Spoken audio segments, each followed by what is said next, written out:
நாமக்கல் மாவட்டம் ராசிபுரம் அடுத்த முத்துக்காளிப்பட்டி பகுதியில் 60 அடி உயரம் கொண்ட பிரம்மாண்ட கம்பத்தில் அதிமுக கழக கொடியை பொதுச் செயலாளர் எடப்பாடி கே பழனிசாமி ஏற்றி வைத்தார்.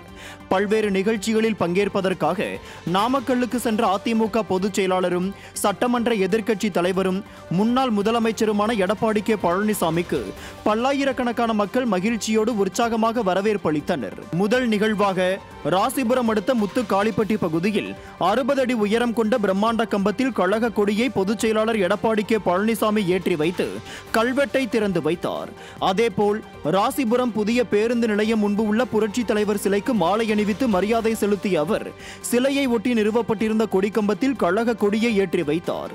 அங்கு அவருக்கு நாமக்கல் மாவட்ட தகவல் தொழில்நுட்ப பிரிவு சார்பில் இருசக்கர வாகன பேரணி மூலம் உற்சாக வரவேற்பு அளிக்கப்பட்டது.